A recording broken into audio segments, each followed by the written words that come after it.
Hello guys. അപ്പം ചത്ത പച്ച എന്ന് പറയുന്ന സിനിമ കണ്ടിരിക്കുകയാണ്. പടം ഓക്കെ, എനിക്ക് ഇഷ്ടപ്പെട്ടു. അങ്ങനെ അത്ര കിടിലം പടം എന്ന് പറയാനൊന്നും ഇല്ലെങ്കിൽ പോലും കുഴപ്പമില്ലടേ, കണ്ടുകൊണ്ടൊക്കെ ഇരിക്കാൻ പറ്റിയൊരു സിനിമ തന്നെയാണ്. നമുക്ക് ടൈം പാസ്സാണ്, അല്ലാതെ ബോറടി സംഭവമൊന്നുമല്ല. നമുക്ക് ടൈം പാസിന് ചുമ്മാ കണ്ടുകൊണ്ടിരിക്കാം. അല്ലാതെ വൻ എക്സ്പീരിയൻസ് ആയിട്ടുള്ള സംഭവങ്ങളോ പിന്നെ എന്താ കൈയടിക്കാനുള്ള മൊമെൻറ്റ് അങ്ങനെയൊന്നും ഇതിലെങ്കിൽ തോന്നിയിട്ടില്ല. അങ്ങനത്തെ ഒരു ഹൈപ്പൊന്നും എനിക്കിതിൽ തോന്നിയിട്ടില്ല. എനിക്ക് ആകപ്പാട് ഇഷ്ടപ്പെട്ട ഇതിലിത് ഐ മീൻ പടം ഇറങ്ങണ മുമ്പ് എനിക്ക് ഇഷ്ടപ്പെട്ട ഇതിൻ്റെ പോസ്റ്റേഴ്സൊക്കെ അടിപൊളി വർക്കായിരുന്നു. അത് ആരാണ് ചെയ്തതെന്ന് എനിക്കറിയണ്ട, കിട്ടില്ല പോസ്റ്റർ വർക്കായിരുന്നു. പിന്നെ നമുക്ക് ഉറപ്പായിട്ട് നമുക്ക് പറയാം, റെസ്ലിംഗ് അല്ലെങ്കിൽ WWE ഒരു ഫിലിം ഇൻഡസ്ട്രിയിൽ ആദ്യമായിട്ട് കൊണ്ട് കാണിച്ചു തന്ന ഒരു മലയാളം ഇൻഡസ്ട്രി ആണെന്ന് നമുക്ക് ഉറപ്പിച്ച് നമുക്ക് പറയാൻ പറ്റും. അവർ നമുക്ക് എന്തായാലും ഡയറക്ടറിനെ അപ്രിഷ്യേറ്റ് ചെയ്തേ പറ്റത്തുള്ളൂ. ഡയറക്ടറിൻ്റെ പേര് വന്നിട്ട് അദ്വൈത് നായർ. പുള്ളിയുടെ ഫസ്റ്റ് ഫിലിം എന്നാണ് എൻ്റെ വിശ്വാസം. ഡയറക്ഷനൊന്നും കുഴപ്പമില്ല. കുറച്ച് എനിക്കൊന്ന് സ്ക്രീൻ പ്ലേ അവിടെ നിന്ന് കുറച്ചൊരു ചെറിയൊരു സ്ലോ പീസ് തോന്നി. പക്ഷേ വേറെ കുഴപ്പമൊന്നുമില്ല. മെയിനായിട്ട് പുതിയ ആളല്ലേ, അപ്പോൾ അതിൻ്റെ കുറച്ച് സംഭവങ്ങളൊക്കെ ഉണ്ട്. പക്ഷേ നമുക്ക് സ്റ്റോറി ആയിട്ട് നോക്കുമ്പോൾ നല്ല സ്റ്റോറിയാണ് കേട്ടോ. സത്യം പറഞ്ഞാൽ നല്ല സ്റ്റോറിയാണ്. കുറച്ചൊക്കെ എടുത്ത് അവിടെ ഇവിടെ പാളിപ്പോയത് പോലെ എനിക്ക് ഫീൽ ചെയ്യും സത്യം പറഞ്ഞാൽ. ക്യാരക്ടറിലേക്ക് വരാം. ഒരുപാട് ക്യാരക്ടേഴ്സ് ഉണ്ട്. ഒന്നാമത്തെ അർജുൻ അശോകിനെ കൊള്ളാം, ക്യാരക്ടർ കൊള്ളാം. അർജുൻ അശോക് മാക്സിമം എഫേർട്ട് ഇട്ടിട്ടുണ്ട്, ഇല്ലെന്ന് ഞാൻ ഒരിക്കലും പറയില്ല. ആ ഒരു ഇൻട്രോ കാണിച്ചോടുകൂടി ഞാൻ അവിടെ വല്ലാതെ ഡൗൺ ആയിപ്പോയി. കാരണം എന്ന് വെച്ച് കഴിഞ്ഞാൽ ഒരു മര്യാദയ്ക്കുള്ളൊരു ഇൻട്രോ കാണിച്ചാൽ മതി. ചുമ്മാ അതിനൊരു സ്ലോ മോഷൻ, കൈ പിടിക്കണത്, അത് തന്നെ ബൈസ് കാണിക്കണത്, അതിൻ്റെ ഒന്നും എനിക്ക് തോന്നിയില്ല.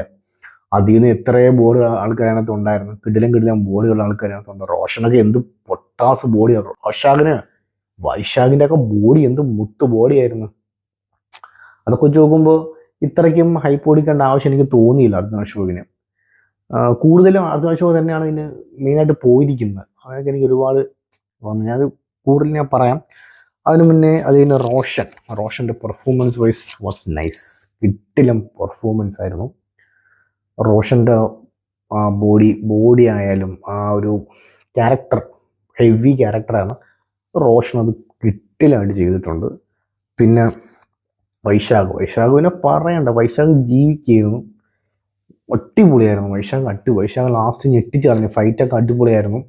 വൈശാഖിൻ്റെ ഒക്കെ ഫൈറ്റ് ഒരുപാട് ഞാൻ ഇങ്ങനെ കണ്ട വൈശാഖിൻ്റെ ഡയലോഗ് ഡെലിവറിയൊക്കെ പൊളി എന്ന് വെച്ചാൽ ഇതിൽ ഏറ്റവും കൂടുതൽ സ്കോർ ചെയ്തിരിക്കുന്ന വൈശാഖും പിന്നെ ഒരു പെൺകൊച്ചിനാണ് കേട്ടോ. പെൺകൊച്ചിന് പൊടി കൊച്ചാണ്, വേദിക എന്നാണ് കൊച്ചിൻ്റെ പേര്. കിടിലം പെർഫോമൻസ് ആണ് കിടിലം പെർഫോമൻസ്. എന്ത് ഭംഗിയാടാ കൊച്ച്. അതായത് കൊച്ച് മറ്റുള്ളവരെ താറ്റുന്നതും ഊക്ക് കൊടുക്കുന്നതൊക്കെ അടിപൊളിയായിട്ട് ആ കൊച്ചത് വെൽ ബാലൻസ്ഡ് ആയിട്ട് പുള്ളിക്കാരി ആ കുഞ്ഞ് നല്ലോണം പെർഫോം ചെയ്തിട്ടുണ്ട്. അതിന് കിട്ടില്ല, ഞാൻ സമ്മതിച്ചു കൊടുത്ത്.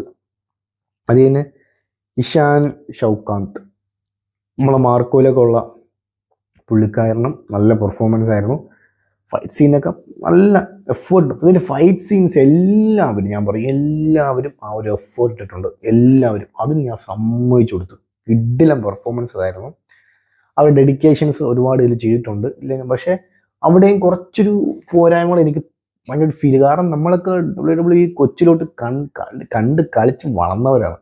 അപ്പം നമുക്കറിയാം ഇതെങ്ങനെയൊക്കെയാണ് സംഭവങ്ങൾ. അതിൻ്റെയൊക്കെ കറക്റ്റ് അതിനെ പറ്റിയൊക്കെ തന്നെയാണ് ഈ ഒരു മെയിൻ ഇതിലുള്ളെങ്കിലും പക്ഷെ കുറച്ചൊന്നും സാറ്റിസ്ഫൈ ആവാൻ എനിക്ക് പറ്റിയിട്ടില്ല. ഞാൻ വഴിയെ പറയാം. പിന്നെ ലക്ഷ്മി മേനോൻ, പുള്ളിക്കാരി പറ്റി പറയുമ്പോൾ നമുക്ക് ഒരു റെഫറിയാണ്, പക്ഷെ നല്ല ഫണ്ണാണ് പുള്ളിക്കാരി. പിന്നെ മിന്യോൻ നമ്മുടെ ആങ്കർ, പൊളി എനർജി കേട്ടോ, ഒരു രക്ഷയില്ല. അവൻ്റെ എനർജി വേറെ ലെവൽ എനർജി ആയിരുന്നു. പിന്നെ സിദ്ദിഖൊക്കെ പുള്ളിക്കാരൻ അറിയാലോ, പുള്ളിക്കാരൻ റോൾ കൊടുത്താൽ പുള്ളിക്കാരൻ നീറ്റ് ആൻഡ് ക്ലീൻ അങ്ങ് ചെയ്തെങ്കിൽ ആ പുള്ളിക്കാരൻ അങ്ങ് പോകും. എപ്പോഴത്തെ പോലെ പുള്ളിക്കാർ ചെയ്തിട്ടുണ്ട്. പിന്നെ സായികുമാറിന് റോളെന്നായിട്ട് അങ്ങനെ പറയാനില്ല. പക്ഷേ എന്താ പറയുക, ഒരു കോമ സ്റ്റേജാണ് പുള്ളിക്കാരൻ. പക്ഷേ അതിലൊന്നും ഇല്ല. എന്തിനു ഞാൻ പറയാൻ, ചുമ്മാ നീക്കണം. പിന്നെ കാർമൻ ഒരിക്കലും ഞാൻ മറക്കൂല. കാരണം ആ 619 റെയിമിസ്റ്റിലൂടെ 619 കിട്ടില്ലമായിട്ട് അത് പെർഫോം ചെയ്തിട്ടുണ്ട്. അതുകൊണ്ട് ഒരിക്കലും ഞാൻ മറക്കൂല. അതിൽ ഞാൻ സമ്മതിച്ചു കൊടുത്തു, കിട്ടില്ലായിരുന്നു. ആ 619 എനിക്ക് ഒരുപാട് ഇഷ്ടപ്പെട്ടു. അതുമാത്രമല്ല, ഈ റെസ്ലിങ്ങിൽ വരുമ്പോൾ നമുക്ക് ഇതിൽ ഓരോരുത്തരുടെ ഫിനിഷും പോയാലും അവിടെ സ്റ്റൈല് കാണിക്കുമ്പോഴൊക്കെ നമുക്ക് ആ ക്യാരക്ടറിൻ്റെ മനസ്സിൽ വരും. പക്ഷെ ആ ഒരു കിട്ടില്ല മുഴുവൻ ഞാൻ വെച്ചാൽ ആ പഞ്ചിൻ്റെ ഒക്കെ പവറുടെ പ്ലച്ച്. പക്ഷെ ഈ ആക്ഷൻ സീൻസിന് കൊടുക്കുന്ന പഞ്ച് പവർ, അതായത് പഞ്ച് സൗണ്ട് തന്നെയാണ് ഇതിൽ കൊടുത്തത്. അതൊന്നും ഇതിൽ വേണ്ടത്. കറക്റ്റായിട്ട് ആ ഒരു റേസ് സംഭവം കൊടുത്തിരുന്നെങ്കിൽ കുറച്ചും കൂടെ ബെറ്റർ ആവുമെന്ന് എനിക്ക് തോന്നിപ്പോയി. കുറച്ച് സീൻസൊക്കെ സൂപ്പറായിട്ടുണ്ട്. ചില സീൻസൊക്കെ ഇതൊക്കെ കുറച്ച് അങ്ങോട്ട് ശരിയായില്ല എന്നൊക്കെ എനിക്ക് തോന്നി. കാരണം ഇവരിത് അറിഞ്ഞിട്ട് തന്നെയാണോ ഇത് ചെയ്യുന്നത് പോലും എനിക്ക് കുറച്ച് ഭാഗത്ത് എനിക്ക് തോന്നിപ്പോയി. കുറേ പേരൊക്കെ പെർഫോം ചെയ്യുന്നത്. പക്ഷേ അണ്ടർടേക്കർ എന്ന് പറഞ്ഞ് വേറൊരാളെ കൊണ്ടുവരണം. അണ്ടർടേക്കർ പൊട്ടനാ. അങ്ങനെയൊക്കെ അതിനൊരു വിലയാണ്. അങ്ങനെയൊക്കെ നമ്മൾ സ്കൂളിൽ പോകുമ്പോൾ അങ്ങനെ ടാറ്റു അങ്ങനെ ഡെഡ് മാൻ എന്നൊക്കെ പറയുമ്പോൾ അങ്ങനെയൊരു വിലയുണ്ടല്ലോ. ഓരോരുത്തർക്കും ഒരു വിലയുണ്ട്. അത് വെറുതെ അങ്ങനെ സ്പോയിൽ ചെയ്യേണ്ട ആവശ്യമില്ലായിരുന്നു. അല്ലെങ്കിൽ അല്ലെങ്കിൽ വേറെ എന്തെങ്കിലും ഒരു മണ്ടർടേക്കർ എന്നൊക്കെ വെച്ചാൽ എന്തിനിടെ ബണ്ണ് ഇങ്ങനെ ഒരു മണ്ടർടേക്കറിനെ പോലെ കൊണ്ടുവന്നിട്ട് എനിക്കാണെങ്കിൽ കാര്യം വന്ന്. പിന്നെ കുറച്ച് മാസ്ക് ഒക്കെ വെച്ച് പറഞ്ഞ വരവൊക്കെ അതൊക്കെ കൊള്ളായിരുന്നു. സിനിക്കാരെന്ന് എനിക്ക് തോന്നി. അതൊക്കെ കൊള്ളാം, നല്ല രസമുണ്ടായിരുന്നു. കുറച്ചിടത്തൊക്കെ അവരെ റെസ്ലിംഗ് നമ്മൾ അവിടെ വരാൻ പറയുമ്പോൾ നമുക്ക് സഹിക്കില്ല. കാരണം നമ്മൾ അപ്പോഴേ വളർന്നത്. അപ്പോൾ അവരെ നമുക്ക് എത്രത്തോളം നല്ലൊരു രീതിയിൽ ഹൈപ്പ് കൊടുക്കുമോ അത്രത്തോളം നമുക്ക് ഇഷ്ടപ്പെടത്തേ ഉള്ളൂ. പിന്നെ കൈയടിക്കാൻ ഒരു സീൻ പോലും ഇല്ല കേട്ടോ. ഒന്നാമത്തെ കാര്യം ഞാൻ പറയാം, കൈയടിക്കാൻ സീനൊന്നുമില്ല. ഇതിലാണ് ഈ ആലപ്പുഴ ജിംഖാന ഇതിൻ്റെയൊക്കെ ഒരേ ഒരുപോലെ ഇരിക്കുന്നത്. കുറച്ചൊക്കെ അതൊക്കെ ഒരു കാണിക്കുന്ന രീതിയൊക്കെ വശം. പക്ഷേ ആലപ്പുഴ ജിംഖാനിൽ മേക്കിങ്ങിൻ്റെ ക്വാളിറ്റി പ്ലസ് എടുത്തിരിക്കുന്ന രീതി പൊളി. അതിൽ കൈയടിക്കാനുള്ള മൊമെന്റ്സ് ഉണ്ട്. പക്ഷെ ഇതിൽ ആ ഒരു എനർജി വരില്ല. ഒന്നാമത്തെ കാര്യം, ഇതിൻ്റെ ബാക്ക്ഗ്രൗണ്ട് സ്കോർ ഭയങ്കര വീക്കായിരുന്നു. ബാക്ക്ഗ്രൗണ്ട് സ്കോർ ചെയ്തിരിക്കുന്നത് മുജീബ്. ഭയങ്കര വീക്കായിരുന്നു ബാക്ക്ഗ്രൗണ്ട് സ്കോർ. ഭയങ്കര വീക്കായിരുന്നു. പിന്നെ സോങ്സ് വരുന്നത് ശങ്കർ ഈഷൻ ലോയ്, അതായത് നമ്മുടെ ശങ്കർ മഹാദേവൻ ടീംസ്. ഹിന്ദിയിൽ ബോളിവുഡിലൊക്കെ ആകുമ്പോൾ ഒരു പൊള്ളിയായിട്ടാണ് മ്യൂസിക് ചെയ്യുന്നത്.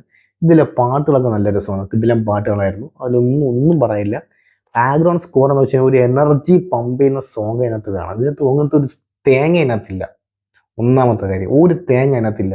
ഒരു എനർജി, ഒരു റെസ്ലിംഗ് വരുമ്പോൾ ഒരാൾ ഫോർ എക്സാമ്പിൾ അണ്ടർടേക്കർ അല്ലെങ്കിൽ ജോൺസിന് റാൻഡി ഓർട്ടൺ അവരൊക്കെ ഒരു ഇൻട്രോ സോങ് എന്നാൽ നമുക്ക് എനർജി കാര്യം. ഇതിൽ ഒരു ഇൻട്രോ സോങ് ഒരു തേങ്ങയില്ല. ഒരാളുടെ നമ്മൾ ഡ്രം വായിച്ചുകൊണ്ടിരിക്കുന്നത്. ഇത് മാത്രമാണ് നമ്മുടെ ഇൻട്രോ മാങ്ങ. പിന്നെ മമ്മൂട്ടി എന്തോന്ന് പറയാനിടേ. ഒരു സത്യം പറഞ്ഞ് എനിക്ക് ഇഷ്ടപ്പെട്ടില്ല. ഒരു സുഖമില്ലായിരുന്നു. ഒന്നാമതന്നെ ഓഞ്ഞ ഹെയർ സ്റ്റൈല്, ആ ലാംഗ്വേജ് ഭയങ്കര പഞ്ഞമായിരുന്നു. സത്യം പറഞ്ഞാൽ പോരാ, ഒരു സാറ്റിസ്ഫാക്ഷൻ എനിക്ക് വന്നില്ല. ആ ഒരു ഇൻട്രോ എനിക്ക് വലിയ ഗുമ്മ് തോന്നിയില്ല. സത്യം പറഞ്ഞു കഴിഞ്ഞാൽ ഒരു കിളം തോന്നിയില്ല. അതൊക്കെ നോക്കുമ്പോൾ മറ്റേതൊക്കെ സൂപ്പറായിരുന്നു. മറ്റേ ജയറാമിൻ്റെ സിനിമയിൽ മമ്മൂട്ടി വന്ന റോൾ അതൊക്കെ പൊളി എന്ന് പറയും. ഇതിൽ പക്ഷേ ഒരു എറുപ്പില്ലായിരുന്നു മമ്മൂട്ടിക്ക്. എന്താ പറയുക, എനിക്ക് പക്ഷേ നമുക്ക് പടം ഇതൊന്നും ബാധിക്കൂല കേട്ടോ. ഞാൻ എൻ്റെ ഒരു അഭിപ്രായത്തിൽ പറയുന്നതാണ്. പക്ഷെ പടം നമുക്ക് ചുമ്മാ കണ്ടുകൊണ്ടിരിക്കാം, വെറുതെ കണ്ടുകൊണ്ടിരിക്കാം. അങ്ങനെ ഓവറായിട്ട് മോശം പറയാനൊന്നുമില്ല. എനിക്ക് ഫീൽ WWE അവരെയൊക്കെ വെച്ച് എടുക്കുമ്പോൾ കുറച്ചും കൂടെ അവരുടെ ഒരു ഇമോഷൻസ് പടത്തിൽ വരണം. ഇതൊന്നും വന്നിട്ടില്ല. അവരെ കുറെ കാണിക്കുന്നു, പിന്നെ കുറെ അവരെ സ്പൂഫ് കാണിക്കാൻ ശ്രമിച്ച പോലെ എനിക്ക് കുറച്ച് ഫീൽ ചെയ്തു. അവിടെ ഇവിടെ കുറേയൊക്കെ കൊള്ളാം, ഇല്ലെന്നല്ല, കുറേയൊക്കെ കൊള്ളാം. പക്ഷെ അവിടെ ഇവിടെ കുറെ സ്പൂഫ് കാണിച്ചു എനിക്ക് തോന്നി. അതൊക്കെ ഭയങ്കര ബോർഡ് പരിപാടിയാണ് എനിക്ക് തോന്നിയോ. പക്ഷെ ഓവറോൾ പടം ഒരു വൺ ടൈം വാച്ചിനൊക്കെ നമുക്ക് ചുമ്മാ പോയി കണ്ടിരിക്കാം. അത്രേ ഉള്ളൂ, വേറെ പ്രത്യേകിച്ച് ഒന്നുമില്ല. പിന്നെ ഒന്നും അത് എഡിറ്റിംഗ് പൊളി കേട്ടോ. കിഡിൽ എഡിറ്റിംഗ് പ്രവീൺ കിട്ടിലം എഡിറ്റിംഗ് ആണ് കേട്ടോ. എഡിറ്റിങ്ങിന് നല്ല പണിയെടുത്തിട്ടുണ്ട്. പിന്നെ സിനിമാറ്റോഗ്രാഫി കൊള്ളാം, നല്ല സിനിമാറ്റോഗ്രാഫി ആയിരുന്നു. ആനന്ദ് എന്നാണ് ആളുടെ പേര്. നല്ല സിനിമാറ്റോഗ്രാഫി ആയിരുന്നു. One time watchable. ബൈ.